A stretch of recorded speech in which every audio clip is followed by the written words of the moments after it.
ప్రేమ నర్మద అయితే వేదవతిని ఏడిపిస్తూ ఉంటారు. ఇక వేదవతి అయితే ఉల్లిపాయలు కట్ చేస్తూ వాళ్ళ ఏడిపిస్తూ ఉంటే చాలా కోపంగా ఉల్లిపాయలన్నింటినీ కూడా విసిరి కొడుతుంది. ఒక్కసారిగా షాక్ అయిపోతారు ఇద్దరు కూడా. ఏంటి ప్రేమ, ఎందుకు వచ్చావు నువ్వు? ఇంకా ఏం అబద్ధాలు చెప్దామని, ఏం మోసం చేద్దామని నా మీద ఒట్టేసి కూడా నువ్వు అబద్ధాలు చెప్పావు కదే అంటూ ఉండగా, ఏంటా అరుపులు వినపడుతున్నాయి అని చెప్పి వల్లి వంటగది వైపుగా వస్తుంది.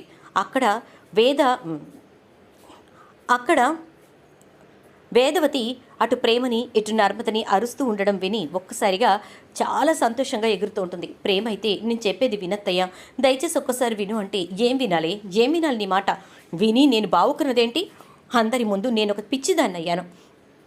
వద్దు అన్న పని నువ్వు చేసావు, నా మీద ఒట్టేసి కూడా అదే పని చేసావు అని చెప్పేసి అంటూ ఉంటే, అది కాదత్తయ్యా, చెప్పేది ఒక్కసారి వినండి అత్తయ్య అంటే, జీవితంలో ఇప్పటి వరకు నన్ను ఒక్క మాట అనని మా ఆయన ఈరోజు నేను నమ్మను, ఎప్పటికీ నేను నమ్మను అని చెప్పని అన్నారు అని అంటూ ఉంటే, ఇక ఇక్కడ వల్లి అయితే డ్యాన్స్ చేసుకుంటూ ఉంటుంది. ఇది కదా నాకు కావాల్సింది, లేకపోతే ఇద్దరూ కలిసి నన్ను పిచ్చిదాన్ని చేసేస్తారా?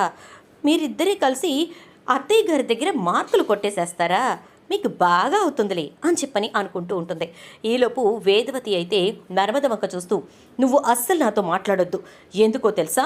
అసలు ఈ ప్రేమ ఇలా తయారవడానికి కారణమే నువ్వు. నీ వల్లే ప్రేమకు ఇంత ధైర్యం వచ్చింది, ఒట్టేసి మరీ తప్పు చేసింది అని చెప్పని అంటూ ఉంటే, ఇక వల్లి అయితే చాలా సంబరపడిపోతూ ఉంటుంది. లేకపోతే మీ అందరికీ ఎలా గట్టిగా బుద్ధి చెప్పాలా అనుకుంటూ ఉన్నాను. దొరికింది ఛాన్స్.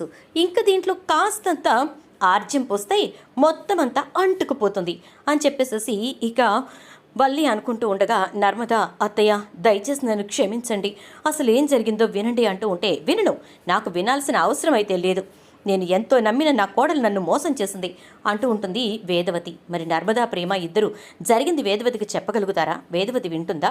వల్లి ఈలోపు ఏం పుల్ల పెడుతుంది? ఇదంతా రాబోయే ఎపిసోడ్స్లో